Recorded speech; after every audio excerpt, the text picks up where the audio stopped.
In a sun-scorched town on the fringes of New Mexico, a young construction worker uncovered something hidden beneath the dust. What he found didn't just challenge his perspective, it sparked something new. Wei Chen didn't seem like someone destined for the extraordinary.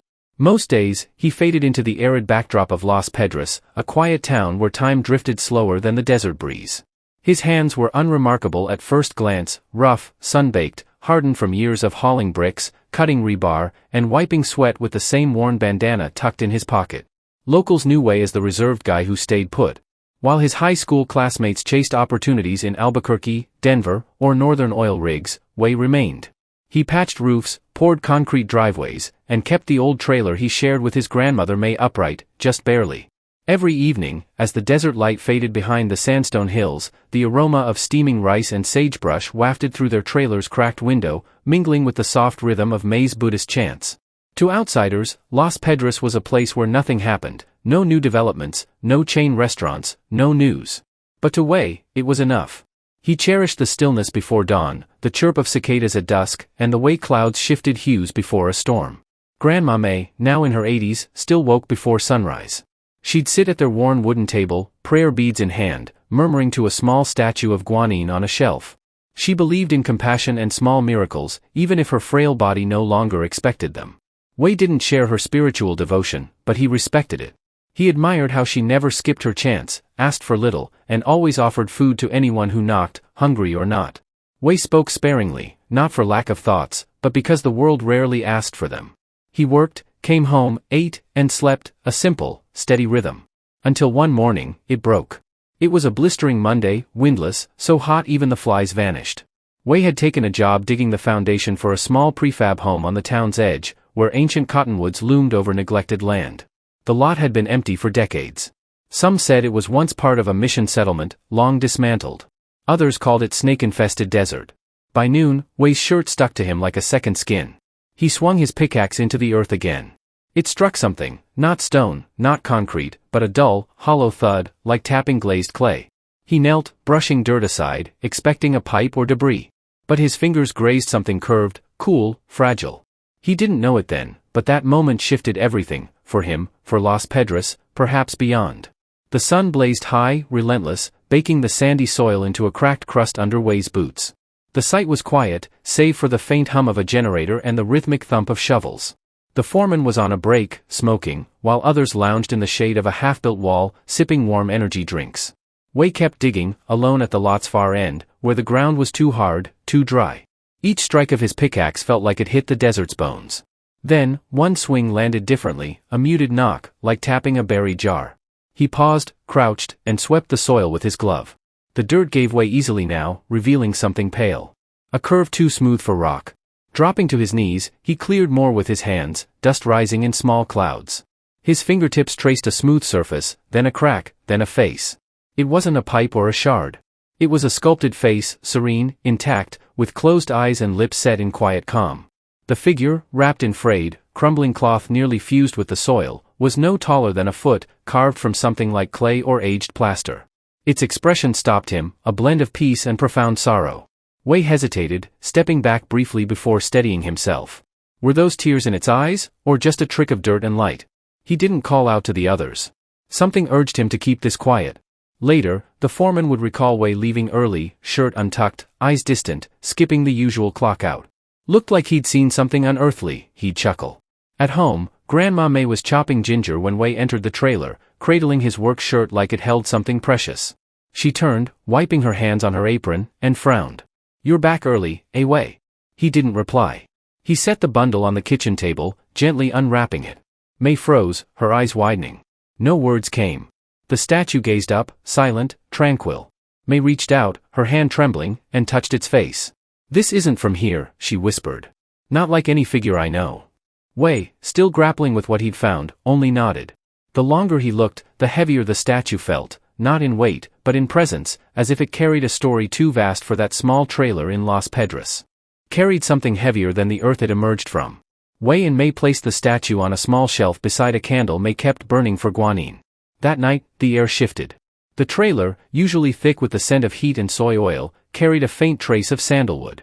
The candle, which had flickered out during dinner, glowed again while they slept. Before dawn, Wei woke from a dream he could barely grasp, only images of a temple, a pool of clear water, and a voice, not quite a voice, whispering, "The time has begun." It wasn't fear he felt, but a pull, a summons. Somewhere beneath the cracked roads and rusted fences of Las Pedras, the dust was stirring. Las Pedras hadn't seen a new temple in decades, but there was one people had forgotten, or chosen to ignore. Tucked past the town's edge, hidden behind dying cottonwoods and tangled barbed wire, locals called it the Shrine of the Hills, though its original name was lost to time. The structure had survived fire, flood, and the absence of caretakers, now reduced to splintered beams, shattered glass, and vines weaving through every crack. No one visited, except in dreams. For 3 nights, Wei woke gasping. In his dreams, the shrine stood whole, bathed in silver light.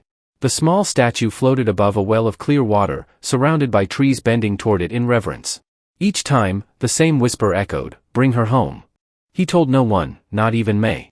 But on the 4th morning, he left early, the statue wrapped in white cloth, tucked carefully under his arm. The shrine was more broken than he'd imagined.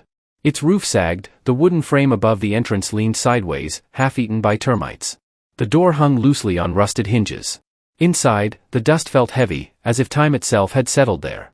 Wei stood in the doorway, hesitating. The air was still, warm, almost alive. Light streamed through broken windows, casting colors across a floor where no glass remained. At the far end, beneath a collapsed altar, he found a hollow niche in the wall, scorched but intact, as if it had been waiting.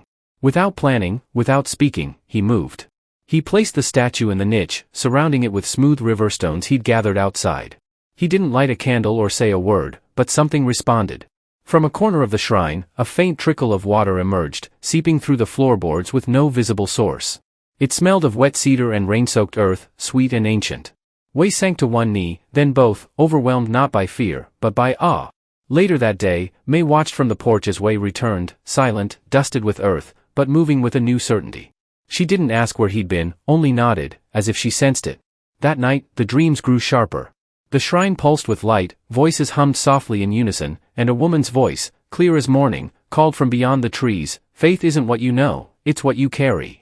When Wei woke, he was kneeling beside his bed, hands clasped, as if the dream had never ended. By week's end, Wei returned to the shrine, not to visit, but to tend. He swept decades of dust into piles, scrubbed floors stained by forgotten storms, and cleared vines from the walls.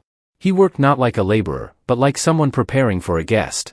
The statue sat untouched in its niche, watching, waiting. The water still trickled, forming a shallow pool that mirrored the broken ceiling like a window to another realm. Word hadn't spread yet.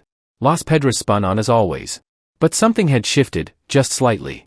Between the shrine's silence and the echo of whispered dreams, a call was rising, quiet, steady, certain. Not to preach or prove, but to prepare. It began with footsteps, not voices. The first to come was Mrs. Lin, a retired teacher who leaned on a cane and kept to herself. She'd seen Wei near the shrine days earlier, carrying something wrapped in white. Curiosity, not belief, drew her there one Sunday morning. Stepping inside, she froze. The air didn't smell of dust or decay, but of cedar and lotus. It held a stillness too perfect to be empty. She saw the statue in its niche, small, humble, yet undeniable. Her knees couldn't bend, but she stood in silence for a long time before leaving without a word. That night, she slept soundly for the first time in years. By Wednesday, a teenage boy, Jian, arrived with his mother, Ling. They didn't explain why. Perhaps it was Jian's asthma, or the quiet desperation in Ling's eyes, the look of someone trying one last hope. They sat near the front, wordless. As Jian lowered his head, a breeze slipped through a broken window, and a single candle's flame split into 2. No one had lit it. The second flame flickered briefly, then merged back. Jian's breathing eased. When they left, his inhaler lay untouched on the bench. No one called it a miracle, not yet, but whispers began. A worker from the next town stopped by after hearing some guy was fixing the old shrine. He left a bag of nails and a bundle of incense sticks. A young woman from the gas station on Route 9 came with wildflowers and a photo of her sister. She wept silently, placing the picture at the statue's base. Each day, a few more arrived, never in crowds, never announced, yet guided by something unspoken. They knelt, sat, wept, or lit incense. Some just stared. None stayed long, but all returned. The water, once a trickle, grew into a steady flow, pooling beneath the statue, reflecting the fractured sky above. But now the pool beneath the statue widened, pristine and impossibly clear. The floor around it, once warped from decay, stayed dry. Some called it a spring, others a mystery. The nearest well was a mile away, and Wei had already torn up the foundation. Nothing lay beneath. Mrs. Lin returned with a small glass vial, filled it with the water, and touched it to her wrists.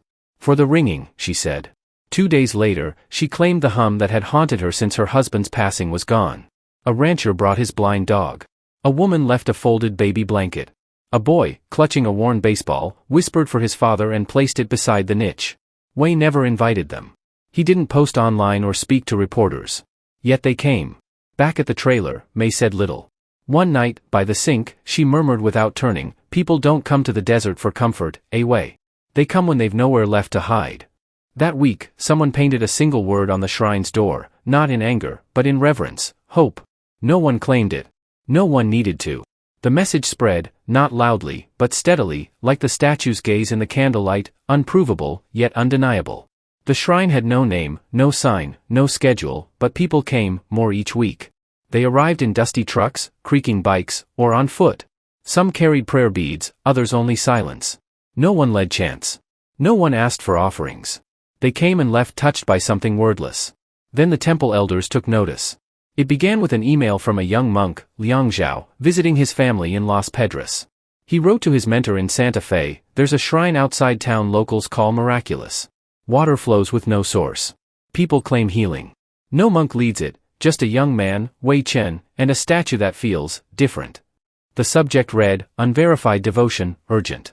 Within days, the message reached the regional temple council, who sent Venerable Master Shen, a 61-year-old monk known for his skepticism. He'd investigated claims of sacred visions, weeping statues, and blessed relics, most deemed imagination, some fraud, none confirmed. He arrived in Las Pedras in a plain sedan, dressed in simple robes, carrying a notebook and prayer beads. At St. Vincent's Temple, he met Abbot Zhang. "Talk to the young man," Zhang advised. "He's no boy anymore." Shen raised an eyebrow. "Has he claimed anything divine?" "No," Zhang replied. "That's what makes it tricky." That afternoon, Shen visited the shrine. The lot was dirt, the door propped open by a stone. Inside, dozens of incense sticks glowed softly, their smoke mingling with cedar. The statue rested in its niche, small, worn, serene. Wei was there, helping a child light an incense stick. Seeing Shen, he stood, wiping his hands on his jeans. "You're from the temple, aren't you?" he asked, unafraid. Shen nodded. "And you're not?" "No, master," Wei said. "Just keeping this place clean." Shen moved slowly, inspecting the floor, the statue, the water. "Where does it come from?" he asked. Wei shook his head. "We don't know. It just started." Shen knelt by the pool, touched the water, smelled it, clean, like rain. He studied the statue's face for a long time. No tears, no movement, just stillness and countless unspoken hopes. He asked no more questions. For an hour, he sat in the back, silent, as people came and went. A woman left a silk scarf. A man touched the floor reverently. Shen wrote nothing. When he rose to leave, Wei followed. "Will you report this?" Wei asked. Shen paused. "I'll write what I saw," he said. "But not everything fits in words." That night, Shen sent his report. "I cannot confirm nor deny a miracle, but the silence here speaks louder than teachings." The council head read it twice, frowning. Silence wasn't the answer they sought. For now, they waited. But beyond the shrine, whispers grew heavier, not burdened, but expectant. By late October, the shrine was no longer quiet. Cameras appeared, along with microphones and curious streamers filming for channels like Faith Unearthed and Desert Mysteries. News vans lined the fence, their logos bright: spiritual seekers, truth in the dust. People arrived before dawn, some barefoot, others in shirts reading, "She watches us." It began with a local article, "The Statue in the Dust, Healing Waters of Las Pedras," with a photo of the statue glowing amid incense. It went viral, and with it came attention. Wei hardly recognized the shrine. Inside, it still held something sacred. Outside, voices drowned out the quiet. Arguments flared over who entered first. Photos replaced reverence. Someone tried to chip the wall near the statue, muttering about sacred earth. Wei stopped them calmly but firmly. They left, grumbling about keepers of blessings. That night, when Wei returned home, Grandma Mei waited on the porch, prayer beads in hand. She didn't scold or question.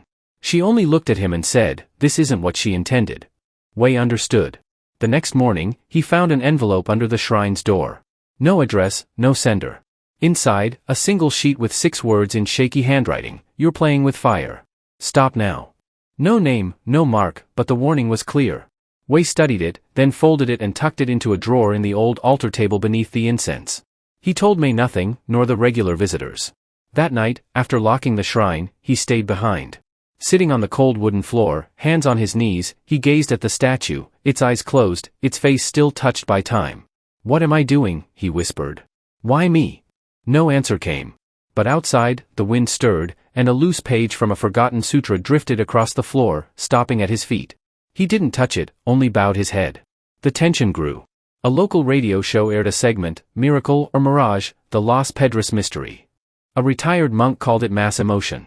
A professor from Santa Fe State labeled it social media-fueled delusion. One guest suggested Wei was profiting. But Wei had never taken a cent. He hadn't asked for offerings. The only donation box, a rusted tea tin, was left by someone else, and he didn't know who emptied it. Still, rumors spread. Then came the graffiti. One morning, Wei found the shrine's doors defaced in red paint, deceiver, fraud, false guide. He didn't flinch. He grabbed a bucket and scrubbed until the words vanished, knuckles raw but unrelenting. Mei watched from a distance.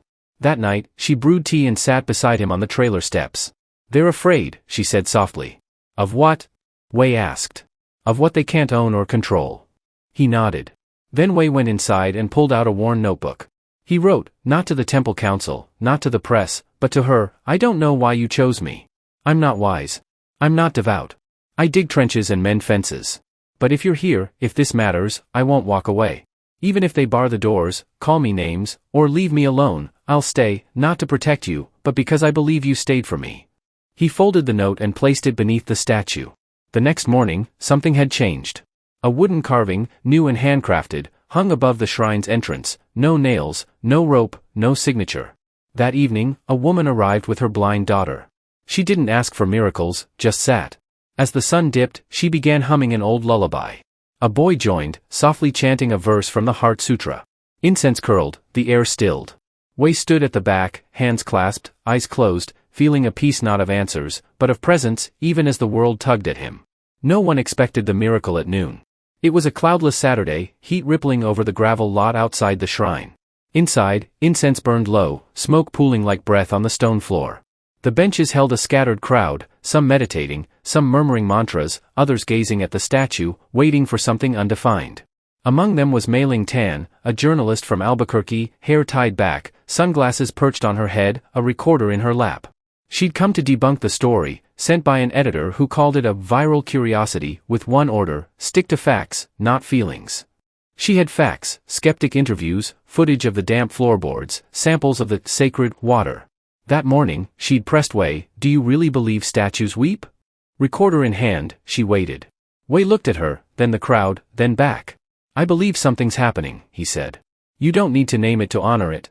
Now, 3 benches back, Mei Ling scribbled notes, watching a girl, no older than 9, enter the shrine, leaning on a single wooden crutch. Her steps echoed like a slow metronome, her eyes wide. Her mother, Xiao, followed, clutching plastic flowers and a folded scarf, nervous. They moved toward the statue, stopping close. Xiao whispered to her daughter, Li. Then Li did something unexpected. She reached out, touched the statue's base, and closed her eyes. The shrine fell silent, no chants, no whispers. Even Mei Ling paused her recorder. Then, a soft crack. The crutch slipped from Li's arm, hitting the floor with a dull thud. Li stood, both legs steady, both feet firm. Xiao gasped. Li blinked, swayed, then took a step. Another. The shrine erupted, sobs, shouts, hands covering mouths, knees hitting the floor. Mei Ling stood, her recorder tumbling, her pen slipping. She stumbled toward Li, eyes wide. "Wait, wait." But Xiao wasn't listening, her arms wrapped around Li's legs, weeping. In the chaos, only Wei saw it at first. From the statue's right eye, a single drop of water slid down, slow, clear, curving past her lips, falling not into the pool but onto the floor where Li had stood. He said nothing, just watched. Mei Ling saw it too, her gaze darting from Li to Xiao to the statue. Her recorder, still running in her pocket, caught the moment, but for the first time, words failed her. She left the shrine, stepping into the blinding desert light. 5 minutes later, she went live on social media. "This is Mei Ling Tan," she said, voice unsteady, face pale. "I just saw something I can't explain. A girl who couldn't walk, stood. I felt it." Her voice broke. "This isn't a trick." The clip exploded, viewed over 4 million times by nightfall. Statue of the Dust. She stood. The miracle in Los Pedras trended across platforms. Reporters returned, their skepticism softened by awe. Pilgrims arrived from beyond New Mexico, some in wheelchairs, others clutching prayer beads strung from fishing line. They brought infants, photos, letters, and pleas. No one debated politics or argued. They waited hours to enter, to touch the stones, to see her. The statue hadn't moved, its face still etched with quiet sorrow. But something had shifted. Someone had placed a lotus flower in her hands. That night, even skeptics stood in silence, not because the miracle was proven, but because it was felt. The crowds grew, bringing more cameras, more pilgrims, more pressure. Amid the clamor, a voice from ways past arrived, unannounced and unassuming. Venerable Master Jian Li appeared late one Tuesday, stepping from a battered pickup, its chipped green paint glinting under a faded prayer wheel hanging from the rear view. His robes were creased, his steps uneven with a new limp, but his eyes held the same steady clarity. Master Jian, Wei said, startled. I thought you'd retired. Retired from temples, not from truth, Jian replied, a faint smile breaking through. Heard you stirred something here, Wei. They stood outside the shrine, Jian taking in the modest structure, the flickering incense inside, the line of cars snaking along the dirt road. This wasn't supposed to happen, Wei said. Jian glanced at him. The sacred doesn't wait for permission. Inside, Jian moved slowly down the aisle, absorbing the scene, the incense smoke, the water pooling at the statue's base, the offerings of dried flowers and hand-woven bracelets left by those with little else to give. He stood before the statue's niche for a long time, then sat in the back without a word. Wei joined him, waiting. As the shrine emptied that evening, Jian spoke. 50 years I've taught in temples, some grand, some just wood and straw. None felt like this. He searched for words. Not the statue, not the water, but this stillness, this longing in the air. It's like this place remembers the divine, and everyone who enters feels it, even if they don't know why. Wei stared at the floor. People ask if it's real. Jian smiled. What do you say? I don't know. It's the truest answer I have. That night, Jian stayed in the trailer with Wei and Mei. Over rice, steamed buns, and jasmine tea, they spoke like family, about Wei's childhood, his late father, Jian's last visit to Los Pedras. Miracles waited until the dishes were cleared and the desert sky bloomed with stars. Jian walked back to the shrine alone, sitting in the front under the glow of incense. He wept, unseen by all but the statue. The next morning, Jian was up before dawn, robes neat. During an unplanned morning gathering, no chance, no ritual, Jian stepped to the altar. No incense was lit, no robes adorned. Yet when he spoke, the room hushed. In my years, he began, I've seen temples built with wealth, filled with people who forgot why they came. But here, in this broken shrine, something lives, not the statue, not the water, but the silence between your doubts. His voice trembled. I can't name this, but I know what it isn't. It's not for show. It's where people feel seen by something greater, if only for a moment. No one clapped. Some wept, others closed their eyes. Wei stood at the back, hands clasped, the weight of questions lifting, replaced by the sense of being held. When asked if the temple would certify the miracle, Jian smiled. You don't certify a sunrise. You stand in it until the dark fades. He stepped into the morning light, the door creaking shut. Cameras stayed outside, but within, in the glow of incense and quiet hopes, faith rose, unverified, unbranded, fearless. By the first Sunday of Advent, the shrine was more than a building.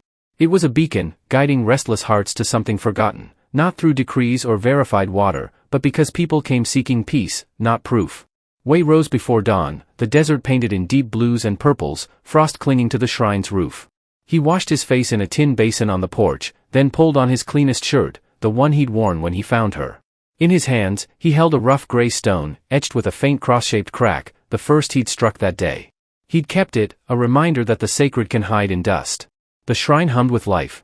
Campfire smoke rose from tents nearby. A child laughed by the fence. A woman lit incense, whispering in a language Wei didn't know.